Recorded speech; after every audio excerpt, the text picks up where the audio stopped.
ನಮಸ್ಕಾರ. ಈ ಅವಧಿಯಲ್ಲಿ 10ನೇ ತರಗತಿ ಸಮಾಜ ವಿಜ್ಞಾನದ ಸಮಾಜಶಾಸ್ತ್ರದ ದುಡಿಮೆ ಎಂಬ ಅಧ್ಯಾಯದಲ್ಲಿ ಬರುವಂತಹ ವಿಷಯಗಳ ಬಗ್ಗೆ ತಿಳಿಯೋಣ. ಏನು ದುಡಿಮೆ ಅಂದರೆ? ದುಡಿಮೆ ಎಂದರೆ ವ್ಯಾಖ್ಯಾನ.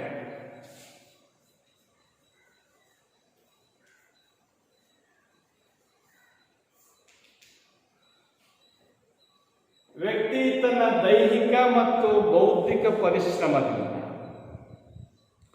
ಆರ್ಥಿಕ ಪ್ರತಿಫಲಕ್ಕಾಗಿ ಮಾಡುವಂತಹ ಕೆಲಸವನ್ನೇ ದುಡಿಮೆ ಎಂದು ಕರೆಯುತ್ತೇವೆ. ವ್ಯಕ್ತಿ ತನ್ನ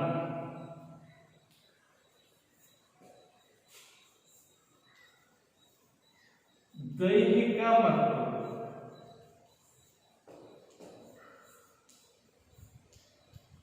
ಆರ್ಥಿಕ ಪ್ರತಿಫಲಕ್ಕಾಗಿ ದೈಹಿಕ ಮತ್ತು ಬೌದ್ಧಿಕ ಶ್ರಮದಿಂದ ದೈಹಿಕ ಮತ್ತು ಬೌದ್ಧಿಕ ಶ್ರಮದಿಂದ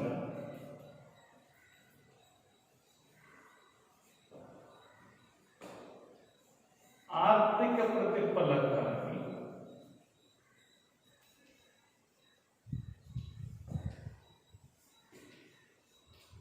ಮಾಡುವ ಕೆಲಸವೇ ದುಡಿಮೆ. ಇವತ್ತು ನಾವು ದಿನನಿತ್ಯದ ನಿರೀಕ್ಷೆಗಳನ್ನು, ದಿನನಿತ್ಯದ ಅವಶ್ಯಕತೆಗಳನ್ನು, ಆಹಾರ, ಬಟ್ಟೆ, ವಸತಿ ಸೌಲಭ್ಯಗಳನ್ನು, ಬಯಕೆಗಳನ್ನು ಈಡೇರಿಸಿಕೊಳ್ಳಬೇಕಾದ್ರೆ ನಾವು ಒಂದಲ್ಲ ಒಂದು ರೀತಿಯಂಥ ಆರ್ಥಿಕ ಚಟುವಟಿಕೆಯನ್ನು ಕೈಗೊಳ್ಳಲೇಬೇಕಾದಂತಹ ಅವಶ್ಯಕತೆ ಪ್ರತಿ ಕುಟುಂಬಕ್ಕೂ ಪ್ರತಿ ವ್ಯಕ್ತಿಗೂ ಕೂಡ ಇರುತ್ತದೆ. ಆ ನಿಟ್ಟಿನಲ್ಲಿ ಒಬ್ಬ ವ್ಯಕ್ತಿ ತನ್ನ ದೈಹಿಕ ಪರಿಶ್ರಮದಿಂದಲೋ ಅಥವಾ ಬೌದ್ಧಿಕ ಪರಿಶ್ರಮದಿಂದಲೋ ಹಣವನ್ನು ಗಳಿಸುವುದಕ್ಕಾಗಿಯೇ ಮಾಡುವಂತಹ ಕೆಲಸವನ್ನು ದುಡಿಮೆ. ಇನ್ನೂ ಸರಳವಾಗಿ ಆರ್ಥಿಕ ಪ್ರತಿಫಲಕ್ಕಾಗಿ ಅಥವಾ ಹಣವನ್ನು ಗಳಿಸುವುದಕ್ಕಾಗಿ ಮಾಡುವಂತಹ ಕೆಲಸವನ್ನೇ ನಾವು ದುಡಿಮೆ ಎಂದು ಕರೆಯುತ್ತೇವೆ. ಈ ದುಡಿಮೆಯಲ್ಲಿ ನಾವು ಶ್ರಮ ವಿಭಜನೆ ನೋಡ್ತೇವೆ. ವಿಶೇಷ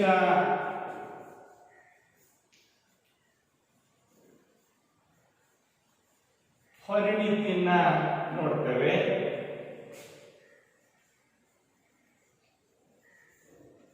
ದುಡಿಮೆಯ ಭೇದ ಭಾವವನ್ನು ನೋಡ್ತೇವೆ.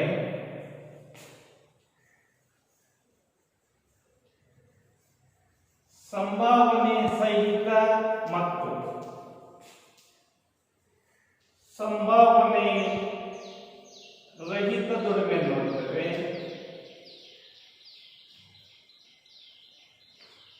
ಹಾಗೆಯೇ ಸಂಘಟಿತ ಮತ್ತು ಅಸಂಘಟಿತ ಕಾರ್ಮಿಕರನ್ನು ನೋಡಬೇಕು.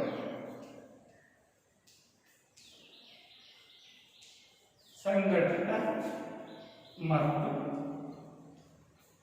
ಅಸಂಘಟಿತ ಕಾರ್ಮಿಕ. ಇಲ್ಲಿ ಶ್ರಮ ವಿಭಜನೆ ಅಂತ ಬಂದಾಗ ಪ್ಲೇಟೋ ತಮ್ಮ ಗ್ರಂಥ ದಿ ರಿಪಬ್ಲಿಕಲ್ ಗ್ರಂಥ,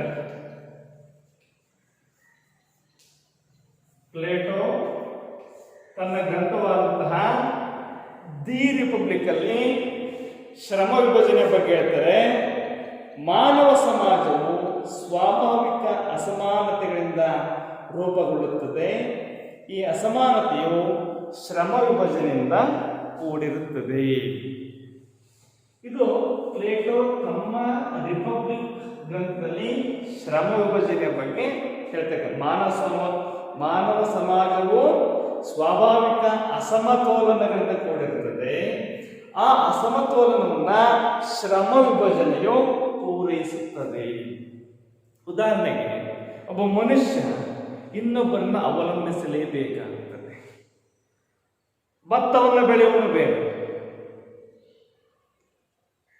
ಭತ್ತವನ್ನು ಬೆಳೆದು ನಾವು ಅಕ್ಕಿನ ಪೂರೈಕೆ ಮಾಡಬಹುದು. ಆದರೆ ನಮಗೆ ಬೇಕಾದಂತಹ ಬಟ್ಟೆಯನ್ನ ಪೂರೈಕೆ ಮಾಡಬೇಕಾದ್ರೆ ನೇಕಾರರು ಬೇಕು. ಚಪ್ಪಲಿನ ಪೂರೈಕೆ ಮಾಡಬೇಕಾದ್ರೆ ಚಮ್ಮಾರರು ಬೇಕು. ಈ ರೀತಿ ಒಂದು ವಸ್ತುವನ್ನು ಉತ್ಪಾದನೆ ಮಾಡಬೇಕಾದ್ರೆ ಅನೇಕ ವರ್ಗದ ಕಾರ್ಮಿಕರ ಒಂದು ಪರಿಶ್ರಮ ಅಲ್ಲಿ ಅಡಕವಾಗಿರುತ್ತದೆ. ಈ ನಿಟ್ಟಿನಲ್ಲಿ ಶ್ರಮ ವಿಭಜನೆ ಆಗಿರುತ್ತೆ ಹಂತ ಹಂತವಾಗಿ. ಇದನ್ನು ಪ್ಲೇಟೋರವರು ಹೇಳ್ತಾರೆ ತಮ್ಮ ಗ್ರಂಥದಲ್ಲಿ, ಮಾನವ ಸಮಾಜವು ಸ್ವಾಭಾವಿಕ ಅಸಮತೋಲನದಿಂದ ಕೂಡಿರುತ್ತದೆ. ಆ ಅಸಮತೋಲನದ ಪೂರೈಕೆಯು ಶ್ರಮ ವಿಭಜನೆ ಪೂರೈಕೆ ಮಾಡುತ್ತದೆ. ಇನ್ನು ಕಾರ್ಲ್ ಮಾರ್ಕ್ಸ್ ಹೇಳ್ತಾರೆ, ಕಾರ್ಲ್ ಮಾರ್ಕ್ಸ್ ಅವರೇನ್ ಹೇಳ್ತಾರೆ ಅಂತಂದ್ರೆ, ಶ್ರಮ ವಿಭಜನೆಯು ಕಡಿಮೆ ಕೌಶಲ್ಯವಿರುವ ಕೆಲಸಗಾರರನ್ನು ನಿರ್ಮಿಸುತ್ತದೆ. ಇದನ್ನು ಹೇಳೋದು ಯಾರು? ಕಾರ್ಲ್ ಮಾರ್ಕ್ಸ್ ಹೇಳ್ತಾರೆ. ಶ್ರಮ ವಿಭಜನೆ ಇದೆ, ಆದರೆ ಶ್ರಮ ವಿಭಜನೆ ಕಡಿಮೆ ಕೌಶಲ್ಯವನ್ನು ಹೊಂದಿರುವಂತಹ ಕಾರ್ಮಿಕರನ್ನು ನಿರ್ಮಿಸುತ್ತದೆ. ಈ ಕಾರ್ಲ್ ಮಾರ್ಕ್ಸ್ ಶ್ರಮ ವಿಭಜನೆಯನ್ನು ಎರಡು ಭಾಗಗಳನ್ನಾಗಿ ವಿಭಾಗ ಮಾಡುತ್ತಾರೆ. ಒಂದು ದೈಹಿಕ ಶ್ರಮ ವಿಭಜನೆ,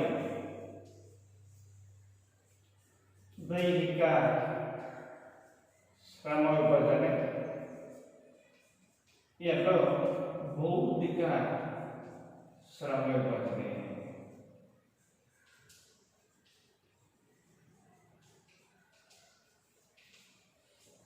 ಈ ಶ್ರಮ ವಿಭಜನೆಯ ಮೂಲಕ ಯಾವ ಒಂದು ವರ್ಗ ಸೃಷ್ಟಿಯಾಗುತ್ತದೆ ಅಂದ್ರೆ ವಿಶೇಷವಾದಂತಹ ಪರಿಣಿತಿ. ಶ್ರಮ ವಿಭಜನೆ ಸೃಷ್ಟಿ ಮಾಡುತ್ತದೆ. ಏನನ್ನು ಸೃಷ್ಟಿ ಮಾಡುತ್ತದೆ? ವಿಶೇಷವಾದಂತಹ ಪರಿಣಿತಿ. ಏನು ವಿಶೇಷವಾದಂತಹ ಪರಿಣಿತಿ ಅಂದ್ರೆ, ಒಂದು ಕ್ಷೇತ್ರದಲ್ಲಿ ಆಳವಾದಂತಹ ಜ್ಞಾನ ಮತ್ತು ನಿರ್ವಹಣಾ ಕೌಶಲ್ಯವನ್ನು ಹೊಂದಿರುವಂತಹದ್ದನ್ನೇ ನಾವು ವಿಶೇಷ ಪರಿಣಿತಿ ಎಂದು ಕರೆಯುತ್ತೇವೆ. ಒಂದು ವಿಷಯದಲ್ಲಿ, ಒಂದು ವಸ್ತುವಿನ ಉತ್ಪಾದನೆಯಲ್ಲಿ ಹೊಂದಿರುವಂತಹ ಆಳವಾದಂತಹ ಜ್ಞಾನ, ನಿರ್ವಹಣಾ ಕೌಶಲ್ಯವನ್ನೇ ನಾವು ವಿಶೇಷ ಪರಿಣಿತಿ ಎಂದು ಕರೆಯುತ್ತೇವೆ. ಉದಾಹರಣೆಗೆ, ನಾವು ಒಂದು ಪೆನ್ನನ್ನು ಉತ್ಪಾದನೆ ಮಾಡ್ತೇವೆ ಅಂದ್ರೆ ಒಬ್ಬನೇ ವ್ಯಕ್ತಿ ಒಂದು ಪೆನ್ನನ್ನು ಉತ್ಪಾದನೆ ಮಾಡುವುದಿಲ್ಲ. ಈ ಪೆನ್ನಿಗೆ ಬೇಕಾದಂತಹ ಮೇಲಿನ ಕ್ಯಾಪೆ ಉತ್ಪಾದನೆ ಮಾಡ್ತಕ್ಕಂಥವ್ರು ಬೇರೆ, ಪೆನ್ನಿನ ಮಸಿಯನ್ನು ಉತ್ಪಾದನೆ ಮಾಡ್ತಕ್ಕಂಥವ್ರು ಬೇರೆ, ಪೆನ್ನಿನ ಹೊರಭಾಗವನ್ನ ಲೇಯರನ್ನು ಉತ್ಪಾದನೆ ಮಾಡ್ತಕ್ಕಂಥವ್ರು ಬೇರೆ, ಪೆನ್ನಿನ ಪಾಯಿಂಟನ್ನು ಉತ್ಪಾದನೆ ಮಾಡ್ತಕ್ಕಂಥವ್ರು ಬೇರೆ. ಈ ಒಂದು ಪೆನ್ನಿನ ಉತ್ಪಾದನೆಯಲ್ಲಿ ಹಲವಾರು ಅಥವಾ ವಿವಿಧ ವರ್ಗದ ಶ್ರಮಿಕರು ಸಾಕಷ್ಟು ತಮ್ಮದೇ ಆಗಿರ್ತಕ್ಕಂಥ ದೈಹಿಕ ಮತ್ತು ಬೌದ್ಧಿಕ ಶ್ರಮ ವಿಭಜನೆಯ ಮೂಲಕ ಈ ಒಂದು ಪೆನ್ ಎನ್ನುವಂಥ ವಸ್ತುವನ್ನು ಉತ್ಪಾದನೆ ಮಾಡುತ್ತಾರೆ. ಪ್ರತಿಯೊಂದು ಕ್ಷೇತ್ರದಲ್ಲಿಯೂ ಕೂಡ ಆಳವಾದಂಥ ಜ್ಞಾನ ಮತ್ತು ವಿಶೇಷವಾದಂತಹ ನಿರ್ವಹಣಾ ಕೌಶಲ್ಯವನ್ನು ಹೊಂದಿರುವಂತಹ ಆಳವಾದಂತಹ ಜ್ಞಾನಕ್ಕೆ ನಾವು ವಿಶೇಷ ಪರಿಣಿತಿ ಎಂದು ಕರೆಯುತ್ತೇವೆ. ಈ ರೀತಿ ಶ್ರಮ ವಿಭಜನೆ ವಿಶೇಷ ಪರಿಣಿತಿಯನ್ನು ಸೃಷ್ಟಿ ಮಾಡುವುದರ ಜೊತೆಗೆ ವರ್ಗ ವ್ಯವಸ್ಥೆಯನ್ನು ಸೃಷ್ಟಿ ಮಾಡುತ್ತದೆ. ಸಮಾಜದಲ್ಲಿ ವರ್ಗ ವ್ಯವಸ್ಥೆಗೆ ನಾಂದಿ ಹಾಡಿದ್ದೇ ಶ್ರಮ ವಿಭಜನೆ. ಈ ಶ್ರಮ ವಿಭಜನೆಯಿಂದ ಸಾಕಷ್ಟು ವರ್ಗಗಳು ಸೃಷ್ಟಿಯಾಗ್ತವೆ. ಕಾರ್ಮಿಕ ವರ್ಗ, ಶ್ರಮಿಕ ವರ್ಗ, ಶ್ರೀಮಂತ ವರ್ಗ, ಈ ರೀತಿ ವರ್ಗ ವ್ಯವಸ್ಥೆ ಸೃಷ್ಟಿಯಾಗಿದ್ದು ಇದೇ ಶ್ರಮ ವಿಭಜನೆಯ ಮೂಲಕವಾಗಿ. ಈ ನಿಟ್ಟಿನಲ್ಲಿ ಕೈಗಾರಿಕಾ ಸಮಾಜದ ನಂತರ ಇವತ್ತು ಮಾಹಿತಿ ತಂತ್ರಜ್ಞಾನದ ಸಮಾಜ ಆ ವರ್ಗ ವ್ಯವಸ್ಥೆಗೆ ಸಾಕಷ್ಟು ಕಡಿವಾಣವನ್ನು ಹಾಕಿ ಇವತ್ತು ವರ್ಗರಹಿತ ಸಮಾಜಕ್ಕೆ ಇವತ್ತು ಶ್ರಮ ವಿಭಜನೆಯು ಕೂಡ ನಾವು ವರ್ಗರಹಿತ ಶ್ರಮ ವಿಭಜನೆಯನ್ನು ನಾವು ಇವತ್ತು ಮಾಹಿತಿ ತಂತ್ರಜ್ಞಾನದ ಯುಗದಲ್ಲಿ ನಾವು ನೋಡ್ತಾ ಇದ್ದೇವೆ. ಇದರ ಜೊತೆಗೇನೆ ಇವತ್ತು ದುಡಿಮೆ ಇದೆ, ಅದು ದುಡಿಮೆಯ ಅಸಮಾನತೆ ಅಥವಾ ಭೇದ ಭಾವ ಇದೆ. ಇವತ್ತೆಲ್ಲರೂ ಕೂಡ ದುಡಿತಕ್ಕಂಥವ್ರೆ. ಏನು ದುಡಿಮೆಯ ಭೇದ ಭಾವ ಅಥವಾ ದುಡಿಮೆಯ ಅಸಮಾನತೆ ಅಂದ್ರೇನು? ಸಮಾನ ಕೆಲಸಕ್ಕೆ ಸಮಾನ ವೇತನದ ವಿರುದ್ಧವಾಗಿ ಮಾಡುವಂತಹ ದುಡಿಮೆಯನ್ನೇ ನಾವು ದುಡಿಮೆಯ ಭೇದ ಭಾವ ಎಂದು ಕರೆಯುತ್ತೇವೆ. ಸಮಾನ ಕೆಲಸಕ್ಕೆ ಸಮಾನ ವೇತನದ ವಿರುದ್ಧವಾಗಿ ಮಾಡುವಂತಹ ದುಡಿಮೆಯನ್ನು ನಾವು ದುಡಿಮೆಯ ಭೇದ ಭಾವ. ಕೂಲಿ ಮತ್ತು ವೇತನದ ಹಂಚಿಕೆಯ ನಡುವಿನ ವ್ಯತ್ಯಾಸವನ್ನ ನಾವು ದುಡಿಮೆಯ ಭೇದ ಭಾವ ಎಂದು ಕರೆಯುತ್ತೇವೆ.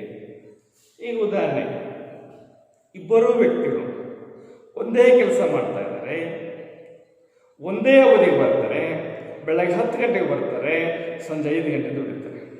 ಆದರೆ ಪುರುಷ ಕಾರ್ಮಿಕರಿಗೆ ಕೊಡ್ತಕ್ಕಂಥ ವೇತನ ಬೇರೆ, ಮಹಿಳಾ ಕಾರ್ಮಿಕರಿಗೆ ನೀಡುವಂಥ ವೇತನ ಬೇರೆ.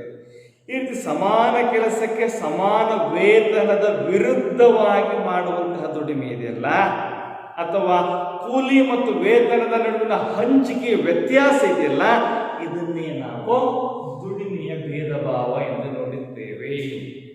ಈ ದುಡಿಮೆಯಲ್ಲಿನ ಅಸಮಾನತೆ, ಈ ದುಡಿಮೆಯ ತಾರತಮ್ಯವನ್ನು, ಈ ದುಡಿಮೆಯ ಭೇದ ಭಾವವನ್ನು ನಾವು ಎಲ್ಲಿ ನೋಡ್ತೀವಿ ಅಂತಂದ್ರೆ, ಇದು ಹೆಚ್ಚಾಗಿ ಅಸಂಘಟಿತ ವಲಯದಲ್ಲಿ ನಾವು ಈ ರೀತಿಯಾದಂತಹ ತಾರತಮ್ಯವನ್ನು ನೋಡಲಿಕ್ಕೆ ಸಾಧ್ಯ.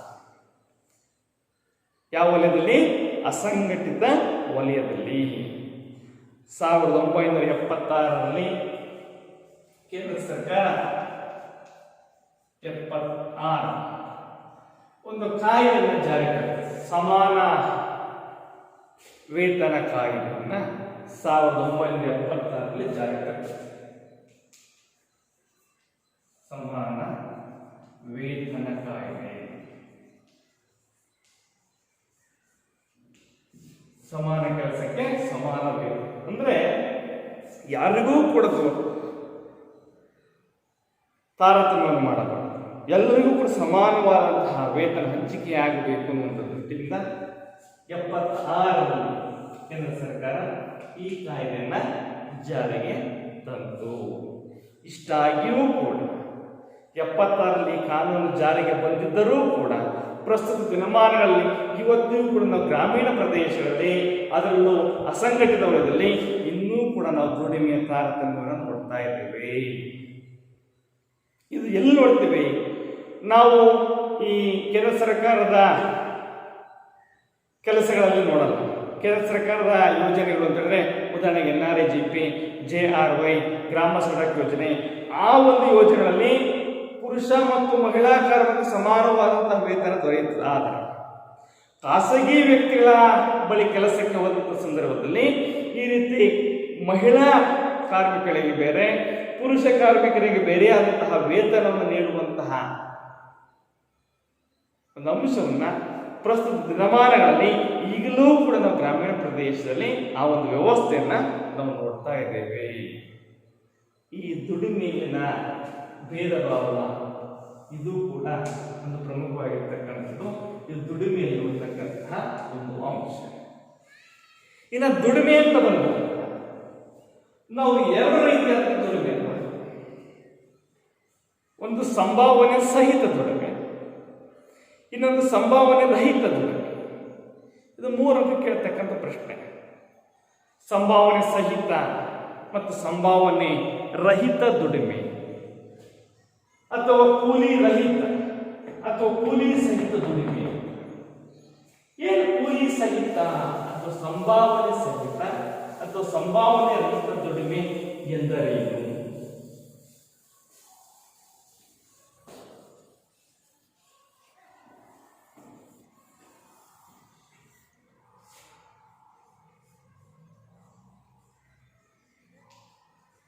ಸಂಭಾವನೆ ಸಹಿತ,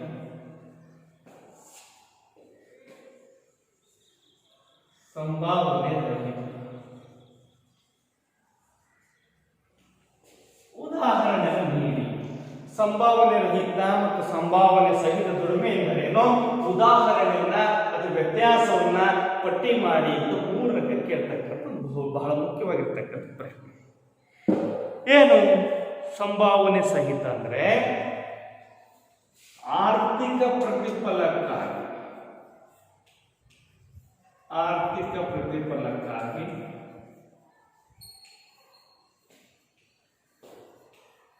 ಮಾಡುವ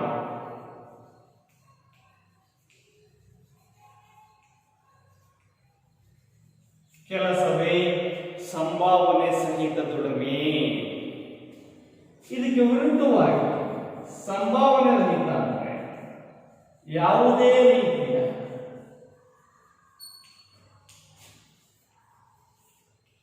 ಆರ್ಥಿಕ ಪ್ರತಿಫಲಾಕ್ಷ ಇಲ್ಲದೆ ಅಥವಾ ಆರ್ಥಿಕ ಪ್ರತಿಫಲವಿಲ್ಲದೆ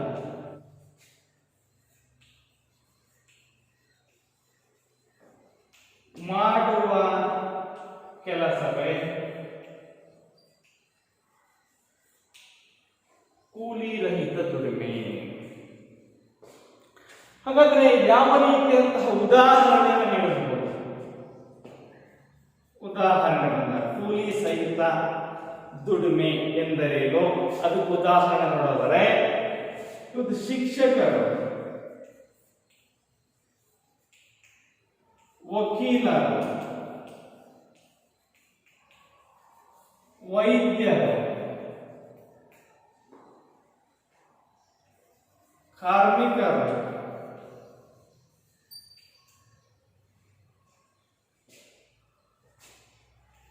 ಚಾಲಕರು ಎಕ್ಸೆಟ್ರಾ ಅಥವಾ ಇತ್ಯಾದಿ, ಈ ಎಲ್ಲ ವರ್ಗ, ಶಿಕ್ಷಕರು ವೇತನಕ್ಕಾಗಿ, ವಕೀಲರು ವೇತನಕ್ಕಾಗಿ, ವೈದ್ಯರು ವೇತನಕ್ಕಾಗಿ, ಕಾರ್ಮಿಕರು ಕೂಲಿಗಾಗಿ, ಚಾಲಕರು ವೇತನಕ್ಕಾಗಿ, ಈ ಎಲ್ಲಾ ವರ್ಗದವರು ಯಾವ ಉದ್ದೇಶವನ್ನು ಇಟ್ಕೊಂಡು ಕೆಲಸ ಮಾಡ್ತಾರೆ, ದುಡಿಮೆಯನ್ನು ಮಾಡ್ತಾರೆ ಅಂದ್ರೆ ಆರ್ಥಿಕ ಪ್ರತಿಫಲವನ್ನು ಪಡೆಯುವುದಕ್ಕಾಗಿ, ಆರ್ಥಿಕ ಪ್ರತಿಫಲವನ್ನು ನಿರೀಕ್ಷಿಸುವುದಕ್ಕಾಗಿ ಈ ಎಲ್ಲಾ ಹುದ್ದೆಯಲ್ಲಿ ವ್ಯಕ್ತಿಗಳು ಕಾರ್ಯವನ್ನು ನಿರ್ವಹಿಸುತ್ತಾರೆ. ಇದು ಉದಾಹರಣೆ. ಶಿಕ್ಷಕರು, ವಕೀಲರು, ವೈದ್ಯರು, ವ್ಯಾಪಾರಸ್ಥರು ಯಾಕೆ ವ್ಯಾಪಾರ ಮಾಡ್ತಾರೆ? ಲಾಭವನ್ನು ಗಳಿಸಬೇಕೋಸ್ಕರ. ಲಾಭವನ್ನು ಯಾವ ರೂಪದ ಮೂಲಕ ಗಳಿಸುತ್ತಾರೆ? ಹಣದ ಮೂಲಕ.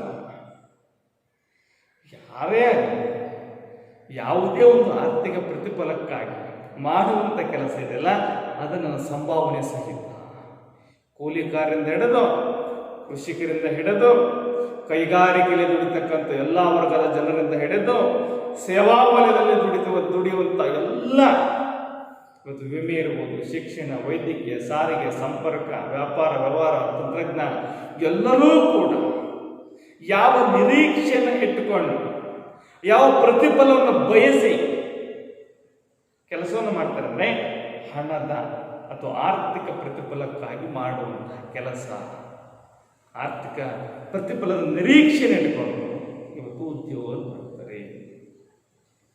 ಇದಕ್ಕೆ ವಿರುದ್ಧವಾಗಿ ಸಂಭಾವನೆ ರಹಿತ ದುಡಿಮೆ, ಯಾವುದೇ ರೀತಿಯ ಆರ್ಥಿಕ ಪ್ರತಿಫಲ ಇಲ್ಲದೆ ಮಾಡುವುದು. ಇಲ್ಲೇನು ಯಾವ ರೀತಿ ಉದಾಹರಣೆಯನ್ನು ಕೊಡಬಹುದು ಅಂತ ಹೇಳಿದ್ರೆ, ಗೃಹಿಣಿ,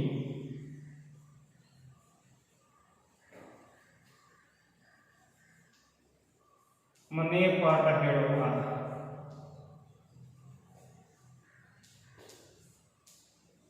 ಶಿಕ್ಷಕ.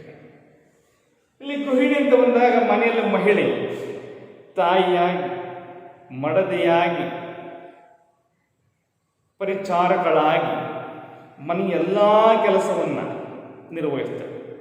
ಬೆಳಗ್ಗೆಯಿಂದ ಹಿಡಿದು ಮಕ್ಕಳಿಗೆ ಎಲ್ಲ ರೀತಿಯಾದಂತಹ ಉಡುಗೆ ತೊಡುಗೆ, ಊಟ ಉಪಚಾರಗಳನ್ನು ಮಾಡುವುದರ ಮೂಲಕವಾಗಿ, ಗಂಡನಿಗೆ ಬೇಕಾದಂಥ ಎಲ್ಲ ರೀತಿಯಾದಂಥ ಉಪಚಾರಗಳನ್ನು ಮಾಡುವುದರ ಮೂಲಕವಾಗಿ ಮನೆಯ ಎಲ್ಲ ಸ್ವಚ್ಛತಾ ಕಾರ್ಯಗಳನ್ನು ಮುಗಿಸಿ ತನ್ನ ಪುರುಷನಿಗಿಂತಲೂ ಕೂಡ ಹೆಚ್ಚಾಗಿರುವಂತಹ ಹೆಚ್ಚಿನ ಅವಧಿಯಲ್ಲಿ ಮನೆಯ ಎಲ್ಲ ಕೆಲಸಗಳನ್ನು ಮಾಡ್ತಾರೆ.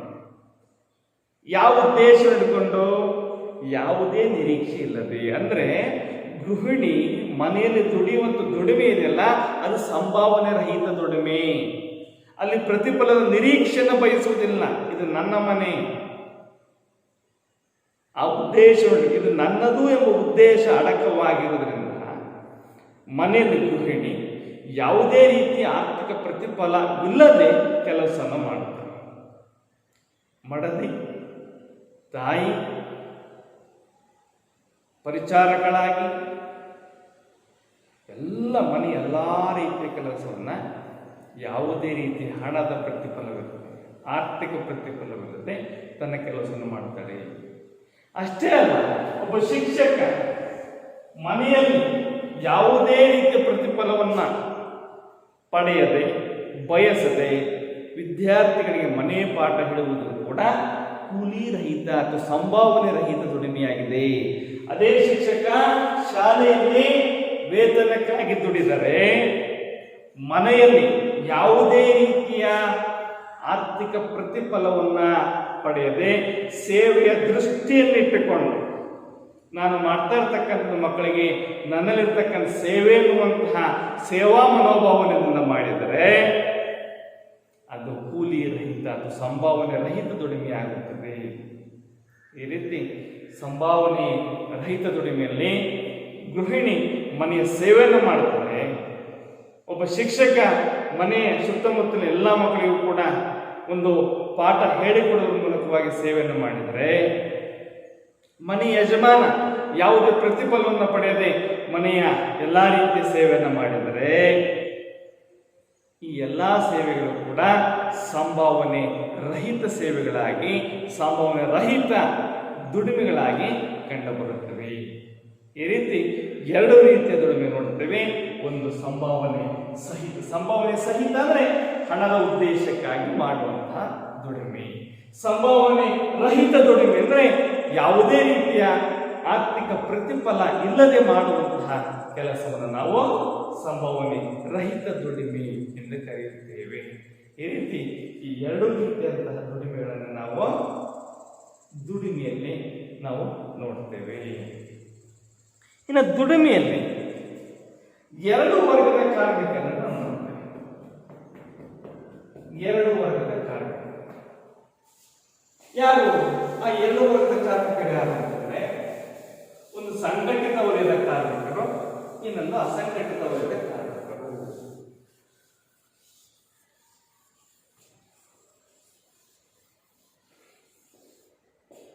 ಇದು ಕೂಡ ಪರೀಕ್ಷಾ ದೃಷ್ಟಿಯಿಂದ ಕೇಳುವಂತಹ ಬಹಳ ಪ್ರಮುಖವಾಗಿರತಕ್ಕಂತಹ ಪ್ರಶ್ನೆ. ಸಂಘಟಿತ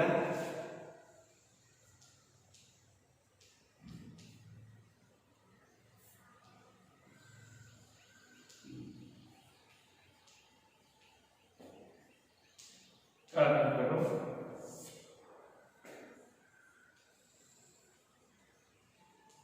ಅಸಂಘಟಿತ ಕಾರ್ಮಿಕರು.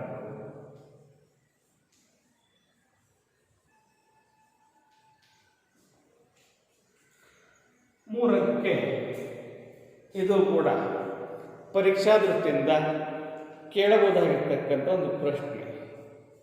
ಏನು ಸಂಘಟಿತ ವಲಯ ಮತ್ತು ಅಸಂಘಟಿತ ವಲಯ? ಸಂಘಟಿತ ಕಾರ್ಮಿಕರು ಎಂದರೆ ಯಾರು? ಅಸಂಘಟಿತ ಕಾರ್ಮಿಕರು ಎಂದರೆ ಯಾರು? ಸಂಘಟಿತ ಕಾರ್ಮಿಕರು ಕಾನೂನಿನ ವ್ಯಾಪ್ತಿಯೊಳಗೆ ಕಂಡುಬರುತ್ತಾರೆ. ಅಸಂಘಟಿತ ಕಾರ್ಮಿಕರು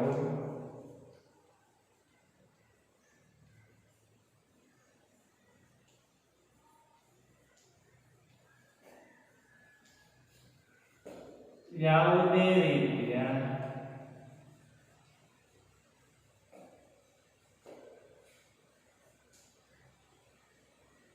ಕಾನೂನಿನ ನಿಯಮಗಳಿಗೆ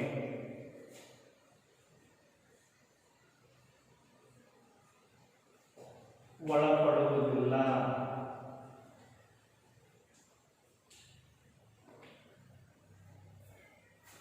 ಇನ್ನು ಸಂಘಟಿತ ಕಾರ್ಮಿಕ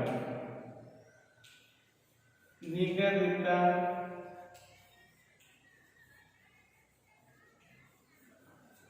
ಅವಧಿಯಲ್ಲಿ ಕಾರ್ಯನಿರ್ವಹಿಸಬೇಕಾಗುತ್ತದೆ.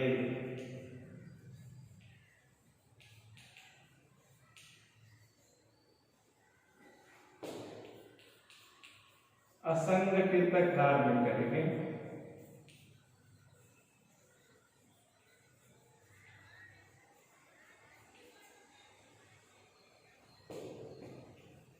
ಸಮಯದ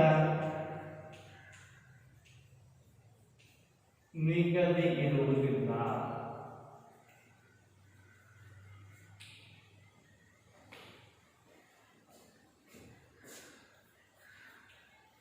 ಸಂಘಟಿತ ವಲಯದ ಕಾರ್ಮಿಕರಿಗೆ ಸರ್ಕಾರವೇ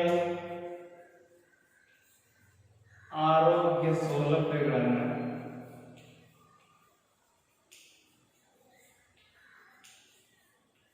ನೀಡುತ್ತದೆ.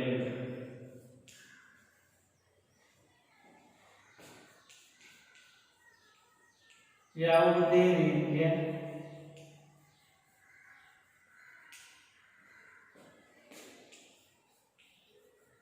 ಆರೋಗ್ಯ ಸೌಲಭ್ಯಗಳನ್ನು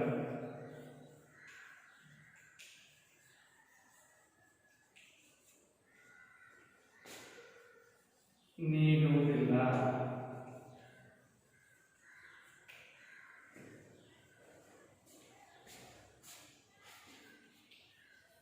ಸಂಘಟಿತ ವಲಯದ ಕಾರ್ಮಿಕರಿಗೆ ನಿಗದಿತ ವೇತನದ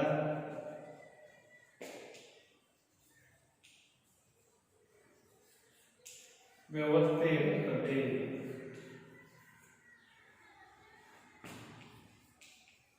ನಿಗದಿತ ವೇತನದ ವ್ಯವಸ್ಥೆ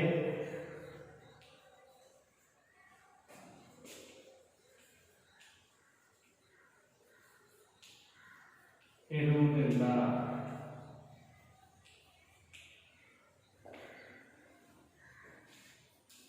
ಸಂಘಟಿತ ವಲಯದ ಕಾರ್ಮಿಕರಿಗೆ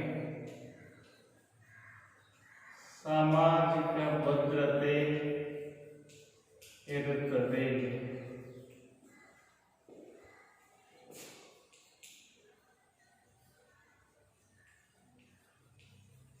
ಸಾಮಾಜಿಕ ಭದ್ರತೆ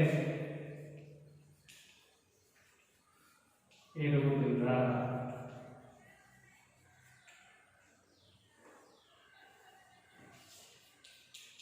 ಮಹಿಳೆಯರಿಗೆ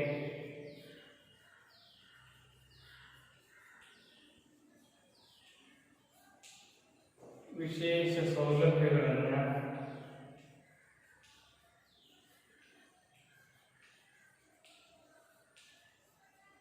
ಸರ್ಕಾರ ನೀಡುತ್ತದೆ. ಅಸಂಘಟಿತ ವಲಯದಲ್ಲಿ ಮಹಿಳೆಯರಿಗೆ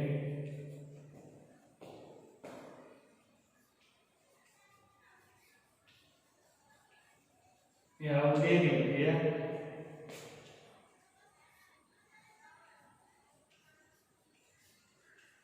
ಸೌಲಭ್ಯಗಳಿರುವುದಿಲ್ಲ.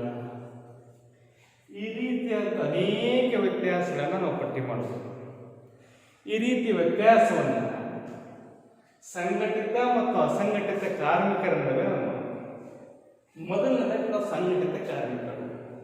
ಸಂಘಟಿತ ಕಾರ್ಮಿಕರನ್ನು ಸರ್ಕಾರಿ ನೌಕರರು ಸರ್ಕಾರದ ಕಾನೂನಿನ ನಿಯಮದ ವ್ಯಾಪ್ತಿಯೊಳಗೆ ಕಂಡುಬರುತ್ತಾರೆ. ಈಗ ಉದಾಹರಣೆ ಶಿಕ್ಷಕರು ಬೆಳಗ್ಗೆ 9:00 5:30 ಸರ್ಕಾರಿ ನಿಯಮದ ಪ್ರಕಾರ ಶಾಲಾ ಕರ್ತವ್ಯವನ್ನು ನಿರ್ವಹಿಸುವುದು. 5:30 ನಂತರ ಎಲ್ಲಿ ಹೋಗ್ತಾರೆ? ಮನೆಗೆ ಹೋಗ್ತಾರೆ. ಈ ರೀತಿ ಒಂದು ಕಾನೂನಿನ ಚೌಕಟ್ಟಿನ ಒಳಗೆ ಸರ್ಕಾರ ನಿಗದಿಪಡಿಸಿದಂತಹ ಮಿತಿಯೊಳಗೆ ಸಮಯದ ಒಳಗೆ ಕಾರ್ಯವನ್ನು ನಿರ್ವಹಿಸ್ತಕ್ಕಂಥದ್ದು.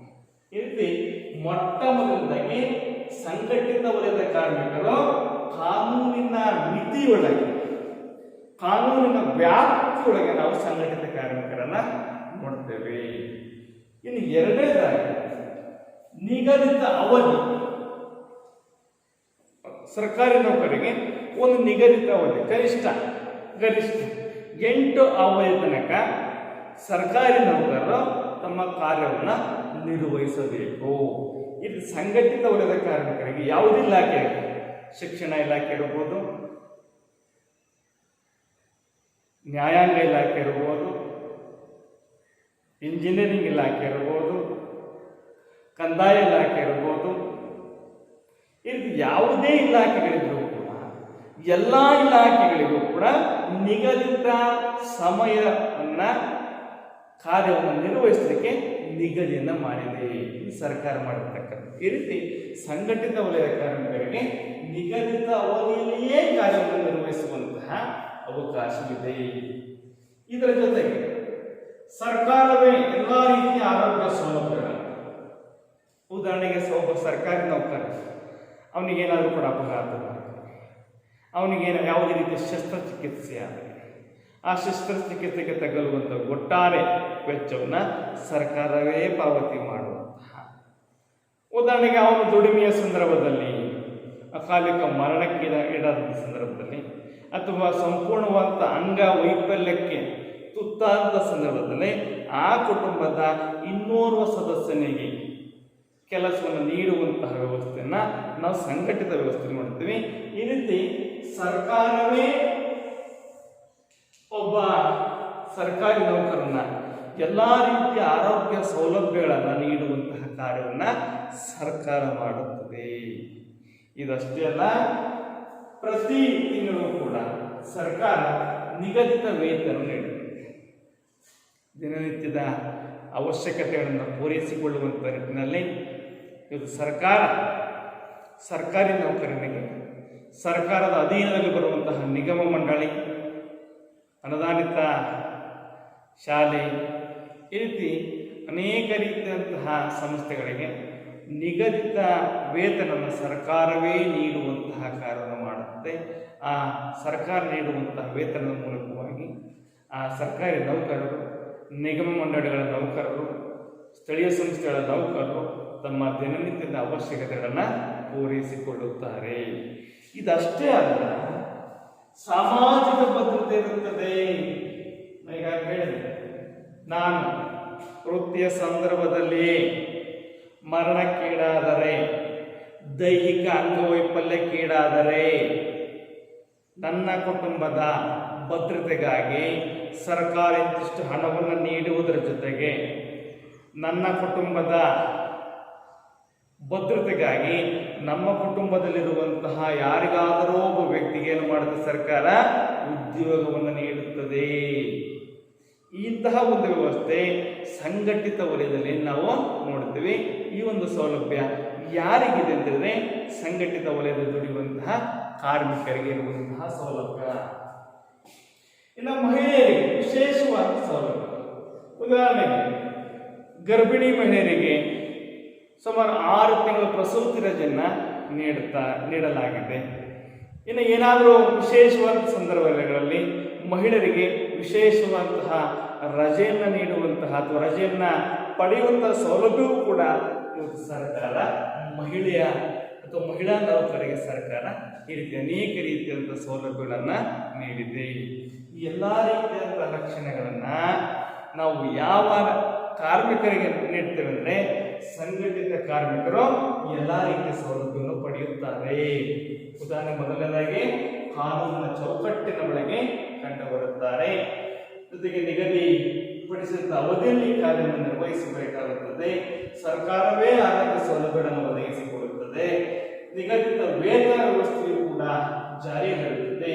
ಸಾಮಾಜಿಕ ಭದ್ರತೆಯನ್ನು ಕಲ್ಪಿಸಿಕೊಡುತ್ತದೆ. ಮಹಿಳೆಯರಿಗೆ ಬಹಳ ವಿಶೇಷವಾದಂತಹ ಪೌಷ್ಟಿಕ ಆಹಾರವನ್ನು ಪೂರೈಸುವಂತಹ, ಗರ್ಭಿಣಿ ಮಹಿಳೆಯರಿಗೆ ವಿಶೇಷವಾದಂತಹ ರಜೆಯನ್ನು ಪಡೆಯುವಂತಹ, ಗರ್ಭಿಣಿ ಮಹಿಳೆಯರಿಗೆ ಅಲ್ಲದೆ ಇವತ್ತು ಮಹಿಳೆ ಏನಾದರೂ ಕೂಡ ಗರ್ಭವನ್ನು ಧರಿಸಿ ಅವಳು ಮಗುವಿನ ಜನನವನ್ನು ಪಡೆದಿದ್ದಾದರೆ ಇವತ್ತು ಅವಳ ಗಂಡ ಅವನು ಕೂಡ ಸರ್ಕಾರಿ ನೌಕರಿ ಇಲ್ಲದ್ರೆ ಅಂತಹ ಪುರುಷ ನೌಕರಿಯು ಕೂಡ 14 ದಿವಸಗಳ ಕಾಲ ಪಿತೃತ್ವ ರಜೆಯನ್ನು ಇವತ್ತು ಸರ್ಕಾರ ಕಲ್ಪಿಸಿಕೊಟ್ಟಿರ್ತಕ್ಕಂಥದ್ದನ್ನು ನಾವು ನೋಡ್ತೇವೆ. ಇದಕ್ಕೆ ವಿರುದ್ಧವಾಗಿ ಅಸಂಘಟಿತ ವಲಯದ ಕಾರ್ಮಿಕರ ಲಕ್ಷಣಗಳೇನು? ಅಸಂಘಟಿತ ವಲಯದ ಕಾರ್ಮಿಕರಿಗೆ ಯಾವುದೇ ರೀತಿಯ ಕಾನೂನಿನ ನಿಯಮಗಳು ಒಳಪಡುವುದಿಲ್ಲ. ನೀನು 10 ಗಂಟೆಗೆ ಶಾಲೆಗೆ ಬರಬೇಕು, ಇಲ್ಲ ಅದಿಲ್ಲ. ನೀನು 5 ಗಂಟೆಗೆ ಶಾಲೆಯಿಂದ ಆಚೆ ಹೋಗಬೇಕು. ಅಸಂಘಟಿತ ವಲಯದಲ್ಲಿ ಆ ಒಂದು ಕಾನೂನು, ಯಾವುದೇ ರೀತಿಯ ಕಾನೂನುಗಳು, ಸರ್ಕಾರಿ ನಿಯಮಗಳು ಅನ್ವಯಿಸುವುದಿಲ್ಲ. ಈ ರೀತಿ ಮೊಟ್ಟ ಮೊದಲನೇದಾಗಿ ಅಸಂಘಟಿತ ವಲಯದ ಕಾರ್ಮಿಕರಿಗೆ ಯಾವುದೇ ರೀತಿಯ ಕಾನೂನಿನ ನಿಯಮಗಳು ಇರುವುದಿಲ್ಲ. ಜೊತೆಗೆ ಅಸಂಘಟಿತ ವಲಯದ ಕಾರ್ಮಿಕರಿಗೆ ಸಮಯದ ನಿಗದಿ ಇರುವುದಿಲ್ಲ. ಇಂತಿಷ್ಟೇ ಸಮಯದ ಕೆಲಸವನ್ನು ನಿರ್ವಹಿಸಬೇಕು ಅಂತಿಲ್ಲ. ಇವತ್ತು ಒಂದೊಂದು ಭಾಗದಲ್ಲಿ ಒಂದೊಂದು ರೀತಿಯ ಸಮಯದ ಒಂದು ನಿಗದಿಯನ್ನು ನಾವು ನೋಡ್ತೇವೆ. ಉತ್ತರ ಕರ್ನಾಟಕ ಬಂದರೆ ಬೆಳಗ್ಗೆ 8 ಗಂಟೆಯಿಂದ ಸಂಜೆ 6 ಗಂಟೆವರೆಗೂ ಮಾಡ್ತಾರೆ. ಮಧ್ಯ ಕರ್ನಾಟಕದಲ್ಲೇ ಒಂದು ರೀತಿಯಾದ ಸಮಯ. ಇನ್ನು ದಕ್ಷಿಣ ಅಥವಾ ಘಟ್ಟ ಪ್ರದೇಶಗಳಿಗೆ ಹೋದರೆ ಅಲ್ಲೇ ಒಂದು ರೀತಿಯಾದ ಸಮಯವನ್ನು ನೋಡ್ತೇವೆ. ಈ ರೀತಿ ಅಸಂಘಟಿತ ವಲಯದ ಕಾರ್ಮಿಕರಿಗೆ ಯಾವುದೇ ರೀತಿಯಾದ ಸಮಯದ ಮಿತಿ ಇಲ್ಲದೆ ಅವರು ಕಾರ್ಯವನ್ನು ನಿರ್ವಹಿಸಬೇಕಾಗುತ್ತದೆ. ಗರಿಷ್ಠ ಅವಧಿಯ, ಕನಿಷ್ಠ 8 ಅಲ್ಲ, ಗರಿಷ್ಠ ಅವಧಿಯ ಕೆಲಸವನ್ನ ಅಸಂಘಟಿತ ವಲಯದ ಕಾರ್ಮಿಕರು ನಿರ್ವಹಿಸತಕ್ಕಂಥದ್ದನ್ನ ನಾವು ನೋಡ್ತಾ ಇದ್ದೇವೆ. ಯಾವುದೇ ರೀತಿಯ ಆರೋಗ್ಯ ಸೌಲಭ್ಯಗಳನ್ನು ಸರ್ಕಾರಿ ನೌಕರರು ಅಥವಾ ಸಂಘಟಿತ ವಲಯದ ಕಾರ್ಮಿಕರು ಪಡೆಯುವಂತಹ ಯಾವುದೇ ರೀತಿಯ ಆರೋಗ್ಯ ಸೌಲಭ್ಯಗಳನ್ನ ಅಥವಾ ಯಾವುದೋ ಒಂದು ಶಸ್ತ್ರಚಿಕಿತ್ಸೆ ಮಾಡಿದಾಗ ಸರ್ಕಾರವೇ ಆ ವೆಚ್ಚವನ್ನು ಪಾವತಿ ಮಾಡುವಂತಹ ಅಥವಾ ಸರ್ಕಾರದಿಂದ ಆ ಹಣವನ್ನು ಪಡೆಯುವಂತಹ ಯಾವುದೇ ರೀತಿಯ ಸೌಲಭ್ಯಗಳು ಅಸಂಘಟಿತ ವಲಯದಲ್ಲಿ ಇವತ್ತು ಇಲ್ಲ. ಅಂತಹ ಯಾವುದೇ ರೀತಿಯ ಆರೋಗ್ಯ ಸೌಲಭ್ಯಗಳನ್ನ ಇವತ್ತು ಅಸಂಘಟಿತ ಕಾರ್ಮಿಕರು ಪಡೀಲಿಕ್ಕೆ ಇಲ್ಲ. ಇನ್ನು ನಿಗದಿತ ವೇತನ ವ್ಯವಸ್ಥೆ ಇರುವುದಿಲ್ಲ. ಯಾಕೆಂದ್ರೆ ಇಲ್ಲಿ ಸಂಘಟಿತ ಕಾರ್ಮಿಕರು ತಿಂಗಳಿಗೆ 20-30 ದಿನಗಳಲ್ಲಿ 4 ಭಾನುವಾರಗಳನ್ನು ಹೊರತುಪಡಿಸಿ 26 ದಿನಗಳ ಕಾಲ ಕಾರ್ಯವನ್ನು ನಿರ್ವಹಿಸ್ತಾರೆ. ಆದರೆ ಅಸಂಘಟಿತ ವಲಯದ ಕಾರ್ಮಿಕರಿಗೆ ದಿನನಿತ್ಯವೂ ಕೆಲಸ ಕಂಡು ಬರುವುದಿಲ್ಲ. ದಿನನಿತ್ಯವೂ ಕೂಡ ಕೆಲಸ ಇಲ್ಲದೇ ಇದ್ದಾಗ ಅವರಿಗೆ ತಮ್ಮ ದಿನನಿತ್ಯದ ಅವಶ್ಯಕತೆಗಳನ್ನು ಈಡೇರಿಸಿಕೊಳ್ಳುವುದು ತುಂಬಾ ಕಷ್ಟ ಸಾಧ್ಯವಾಗುತ್ತದೆ. ಯಾಕೆಂದರೆ ಇವತ್ತು ಭಾರತ ಮೂಲತಃ ಕೃಷಿ ಸಂಬಂಧ ರಾಷ್ಟ್ರ. ಕೃಷಿ ಕೇವಲ ಋತುಕಾಲಿಕ ಉದ್ಯೋಗವನ್ನು ಮಾತ್ರ ಒದಗಿಸಿಕೊಡುತ್ತದೆ ವಿನಃ ವರ್ಷದ ಎಲ್ಲಾ ಕಾಲಗಳಲ್ಲಿಯೂ ಕೂಡ ಇವತ್ತು ಸರ್ಕಾರವೇ ಅಥವಾ ಕೃಷಿಯೇ ಉದ್ಯೋಗವನ್ನು ಒದಗಿಸಿಕೊಡುವುದಿಲ್ಲ. ಆ ನಿಟ್ಟಿನಲ್ಲಿ ಇವತ್ತು ಅಸಂಘಟಿತ ವಲಯದ ಕಾರ್ಮಿಕರಿಗೆ ಸರ್ಕಾರ ದಿನನಿತ್ಯದ ಅವಶ್ಯಕತೆಗಳನ್ನು ಪೂರೈಸಿಕೊಡುವಂತ ನಿಟ್ಟಿನಲ್ಲಿ ಅನೇಕ ಯೋಜನೆಗಳ ಮೂಲಕ ಸರ್ಕಾರವೇ 100 ದಿವಸಗಳ ಉದ್ಯೋಗವನ್ನು, 150 ದಿವಸಗಳ ಉದ್ಯೋಗವನ್ನು ಇವತ್ತು NREGP ಮೂಲಕ, ಪ್ರಧಾನಮಂತ್ರಿ ಗ್ರಾಮ ಸಡಕ್ ಯೋಜನೆ ಮೂಲಕವಾಗಿ, JRY ಯೋಜನೆ ಮೂಲಕವಾಗಿ ಸರ್ಕಾರವೇನು ಮಾಡ್ತಾ ಇದೆ, ಉದ್ಯೋಗವನ್ನು ನೀಡ್ತಾ ಇದೆ. ಯಾವ ಕಾರಣಕ್ಕಾಗಿ ಇವತ್ತು ವರ್ಷದ ಎಲ್ಲಾ ಕಾಲಗಳಲ್ಲಿಯೂ ಕೂಡ ಕೃಷಿ ಕೆಲಸವನ್ನು ನೀಡಲಿಕ್ಕೆ ಸಾಧ್ಯ ಇಲ್ಲ. ಅಂತಹ ಅಸಂಘಟಿತ ವಲಯದ ಕಾರ್ಮಿಕರ ದಿನನಿತ್ಯದ ಬದುಕು ಬೋರ್ಡಾಗಬಾರದು. ದಿನನಿತ್ಯದ ಅವಶ್ಯಕತೆಗಳ ಪೂರೈಕೆ ಆಗಬೇಕಾದ್ರೆ ಒಂದಲ್ಲ ಒಂದು ಆರ್ಥಿಕ ಚಟುವಟಿಕೆಯನ್ನು ಹೊಂದಿದ್ದಾಗ ಮಾತ್ರ ದಿನನಿತ್ಯದ ಬದುಕು ಹಸನಾಗುವುದು ಅನ್ನೋ ಒಂದು ಉದ್ದೇಶ ನೋಡಿಕೊಂಡು ಸರ್ಕಾರ ಇವತ್ತೇನು ಮಾಡ್ತಾ ಇದೆ, ಗ್ರಾಮೀಣ ಪ್ರದೇಶದ ಕೂಲಿ ಕಾರ್ಮಿಕರಿಗೆ 100 ದಿವಸಗಳ ಒಂದು ಉದ್ಯೋಗ ಕಾರ್ಯಕ್ರಮವನ್ನು, 150 ದಿವಸಗಳ ಉದ್ಯೋಗ ಕಾರ್ಯಕ್ರಮ ಯೋಜನೆಯನ್ನ ಸರ್ಕಾರವೇ ನಿಗದಿಪಡಿಸಿದಂತಹ ಕೂಲಿಯನ್ನು ನೀಡುವುದರ ಮೂಲಕವಾಗಿ ಸರ್ಕಾರ ಗ್ರಾಮೀಣ ಪ್ರದೇಶದಲ್ಲಿ ಹಲವಾರು ಯೋಜನೆಗಳ ಮೂಲಕವಾಗಿ ಉದ್ಯೋಗವನ್ನು ನೀಡ್ತಾ ಇರತಕ್ಕಂಥದ್ದನ್ನ ನಾವು ನೋಡ್ತಾ ಇದ್ದೇವೆ. ಸಾಮಾಜಿಕ ಭದ್ರತೆ ಇರುವುದಿಲ್ಲ. ಸಂಘಟಿತ ವಲಯ ಕಾರ್ಮಿಕ ಒಬ್ಬ ವ್ಯಕ್ತಿ ಸರ್ಕಾರಿ ನೌಕರನಾಗಿದ್ರೆ ಅವನು ದುರ್ಮರಣಕ್ಕೀಡಾದ್ರೆ, ಸಂಪೂರ್ಣವಾಗಿ ದೈಹಿಕ ಅಂಗವೈಫಲ್ಯಕ್ಕಾದ್ರೆ ಆ ಕುಟುಂಬದ ಒಬ್ಬ ವ್ಯಕ್ತಿ ಸರ್ಕಾರದ ಒಂದು ಕೆಲಸವನ್ನು ಇಡ್ತಾರೆ. ಆದರೆ ಇಲ್ಲಿ ಸಾಮಾಜಿಕ, ಉದಾಹರಣೆಗೆ ಒಬ್ಬ ಗೌಂಡಿ ಸುಮಾರು 3-4 ಅಂತಸ್ತುಗಳ ಮೇಲೆ ಕೆಲಸ ಮಾಡ್ತಿರ್ತಾನೆ, ಕೆಳಗೆ ದುರ್ಮರಣಕ್ಕೀಡಾಗ್ತಾನೆ, ಸರ್ಕಾರ ಯಾವುದೇ ರೀತಿಯಂತಹ ಸಾಮಾಜಿಕ ಭದ್ರತೆನ ನೀಡುವುದಿಲ್ಲ. ಒಬ್ಬ ಪೈಂಟರ್ ಮೇಲೆ ಪೈಂಟ್ ಮಾಡ್ತಾ ಇರ್ತಾನೆ, ಅವನು ಕೆಳಗೆ ಸತ್ತು ಹೋಗ್ತಾನೆ. ಒಬ್ಬ ಎಲೆಕ್ಟ್ರಿಷಿಯನ್ ಅವನು ಕೂಡ ಏನು ಮಾಡ್ತಾನೆ, ಕಾರ್ಯವನ್ನು ಮಾಡ್ತಿರ್ತಾನೆ, ಅವನು ಕೂಡ ಕೆಳಗೆ ಸತ್ತು ಹೋಗ್ತಾನೆ. ಒಬ್ಬ ಕೃಷಿ ಕಾರ್ಮಿಕ ಗದ್ದೆಯಲ್ಲೋ ಹೊಲದಲ್ಲೋ ಕೆಲಸ ಮಾಡ್ತಿರ್ತಾನೆ, ಅದು ಹಾವು ಕಚ್ಚುತ್ತೆ, ಹಾವು ಕಚ್ಚಿ ದುರ್ಮರಣಕ್ಕೀಡಾಗ್ತಾನೆ. ಅಂತಹ ಸಂದರ್ಭಗಳಲ್ಲಿ ಸರ್ಕಾರ ಈ ಅಸಂಘಟಿತ ವಲಯದ ಕಾರ್ಮಿಕರಿಗೆ ಯಾವುದೇ ರೀತಿಯ ಭದ್ರತೆಯನ್ನ ನೀಡುವುದಿಲ್ಲ. ಇದು ಅಸಂಘಟಿತ ವಲಯದ ಕಾರ್ಮಿಕರ ಒಂದು ಪ್ರಮುಖವಾಗಿರ್ತಕ್ಕಂಥ ಲಕ್ಷಣ. ಇನ್ನ ಸರ್ಕಾರಿ ನೌಕರ ಅಂದ್ರೆ ಸರ್ಕಾರಿ ಮಹಿಳಾ ನೌಕರಿ, ಒಬ್ಬ ಮಹಿಳೆ ಸರ್ಕಾರಿ ನೌಕರರಾಗಿ ಪಡೆಯುವಂತಹ ಸೌಲಭ್ಯಗಳನ್ನ ಅಸಂಘಟಿತ ವಲಯದ ಕಾರ್ಮಿಕ ಮಹಿಳೆ ಪಡೆಯುವುದಿಲ್ಲ.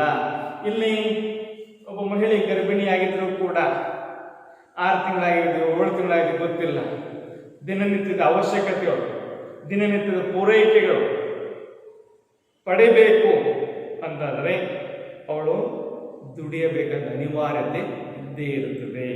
ಈ ಸಂದರ್ಭದಲ್ಲಿ ಈ ಅಸಂಘಟಿತ ವಲಯದ ಕಾರ್ಮಿಕರಿಗೆ ಸರ್ಕಾರ ಯಾವುದೇ ರೀತಿಯ ಮಹಿಳೆಯರಿಗೆ ಸೌಲಭ್ಯ ಇಲ್ಲಾದರೆ ಒಬ್ಬ ಮಹಿಳೆ ಗರ್ಭಧರಿಸಿ 7 ತಿಂಗಳ ನಂತರ ಮತ್ತು ಜನನವಾದ ಹುಟ್ಟಾಗ 6 ತಿಂಗಳ ಕಾಲ ಇಲ್ಲಿ ಮಹಿಳೆಯರಿಗೆ ಪ್ರಸೂತಿ ರಜೆ ಇದೆ.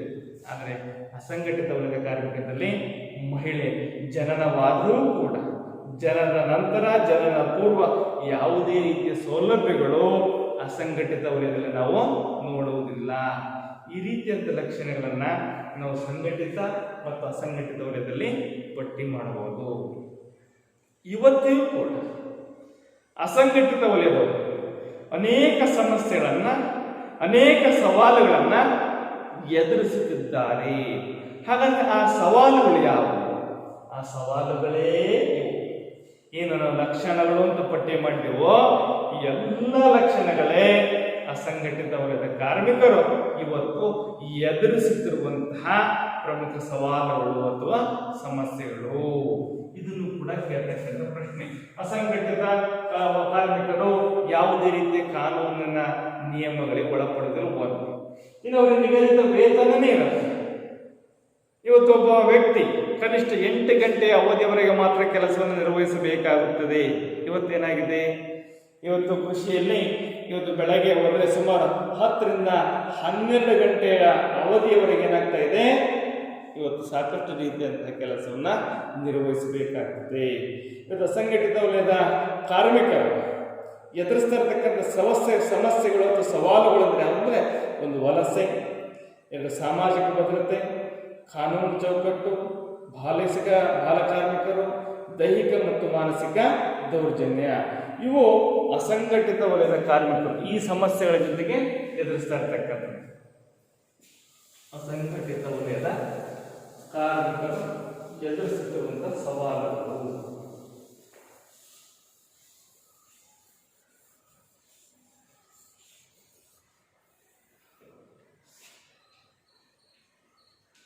ಎದುರಿಸುತ್ತಿರುವ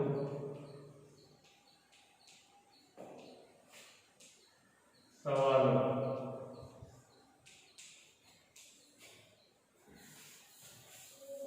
ಒಂದು ವಲಸೆ,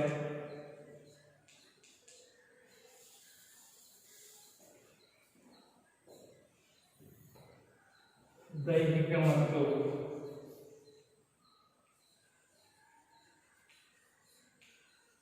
ಮಾನಸಿಕ ದೌರ್ಜನ್ಯ,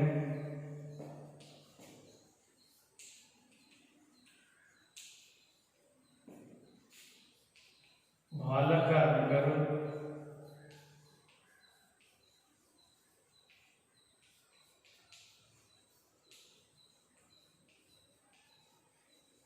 ಸಾಮಾಜಿಕ ಭದ್ರತೆ,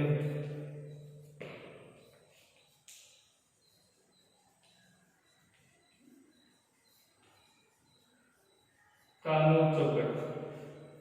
ಇಲ್ಲ ಅಸಂಘಟಿತ ವಲಯದ ಕಾರ್ಮಿಕರು ಒಂದೇ ಸ್ಥಳದಲ್ಲಿ ಸ್ಥಿರವಾಗಿ ಕೆಲಸವನ್ನ ಮಾಡುವುದಂದ್ರೆ ಸ್ಥಿರವಾಗಿ ಮಾಡಲಿಕ್ಕೆ ಸಿದ್ಧವಿದ್ರೂ ಕೂಡ ಕೆಲಸ ಅವರಿಗೆ ಇರುವುದಿಲ್ಲ.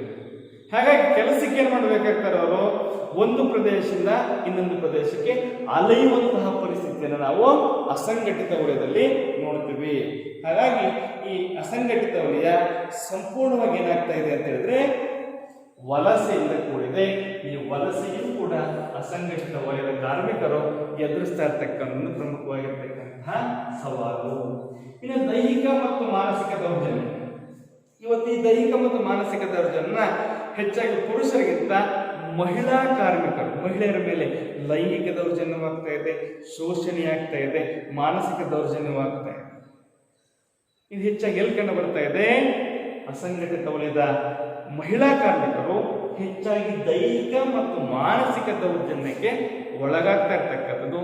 ಇದು ಕೂಡ ಅಸಂಘಟಿತ ವಲಯದ ಕಾರ್ಮಿಕರು ಎದುರಿಸ್ತಿರ್ತಕ್ಕಂಥ ಪ್ರಮುಖವಾಗಿರ್ತಕ್ಕಂತಹ ಸವಾಲು. ಇನ್ನು ಬಾಲ ಕಾರ್ಮಿಕರು ಇವತ್ತು ದಿನನಿತ್ಯದ ಅವಶ್ಯಕತೆಗಳನ್ನು ಪೂರೈಸಿಕೊಳ್ಳಬೇಕು. ಹಾಗಾಗಿ ಸಣ್ಣ ಮಕ್ಕಳನ್ನೂ ಕೂಡ ಇವತ್ತು ಏನು ಮಾಡ್ತಾ ಇದ್ದಾರೆ, ಅಸಂಘಟಿತ ವಲಯದಲ್ಲಿ ಕೆಲಸಕ್ಕೆ ತಳ್ತಾ ಇರ್ತಕ್ಕಂಥದ್ದು. ಈ ಬಾಲ ಕಾರ್ಮಿಕರು ಕೂಡ ಅಥವಾ ಬಾಲ ಕಾರ್ಮಿಕತೆಯೂ ಕೂಡ ಅಸಂಘಟಿತ ಕಾರ್ಮಿಕರ ಒಂದು ಪ್ರಮುಖವಾಗಿರ್ತಕ್ಕಂಥ ಸವಾಲು.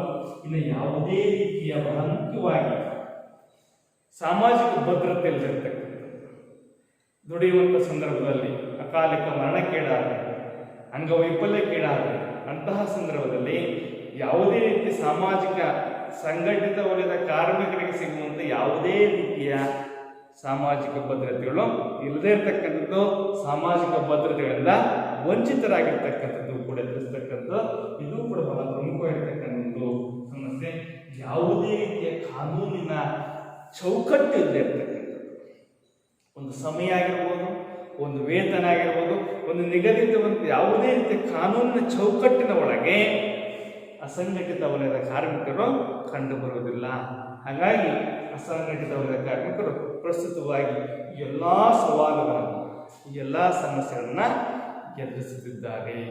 ಈ ಎಲ್ಲ ಅಂಶಗಳನ್ನು ನಾವು ಈ ದುಡಿಮೆ ಎಂಬ ಅಧ್ಯಾಯದಲ್ಲಿ ನೋಡುವಂಥ ಅಂಶಗಳು. ಶ್ರಮ ವಿಭಜನೆ, ವಿಶೇಷ ಪರಿಣಿತಿ, ದುಡಿಮೆಯ ಭೇದ ಭಾವ ಅಥವಾ ತಾರತಮ್ಯ, ಕೂಲಿ ರಹಿತ ಮತ್ತು ಕೂಲಿ ಸಹಿತ ದುಡಿಮೆ, ಸಂಘಟಿತ ಮತ್ತು ಅಸಂಘಟಿತ ವಲಯದ ಕಾರ್ಮಿಕರು, ಅಸಂಘಟಿತ ವಲಯದ ಕಾರ್ಮಿಕರು ಎದುರಿಸುತ್ತಿರುವಂತಹ ಸವಾಲುಗಳು ಅಥವಾ ಸಮಸ್ಯೆಗಳು.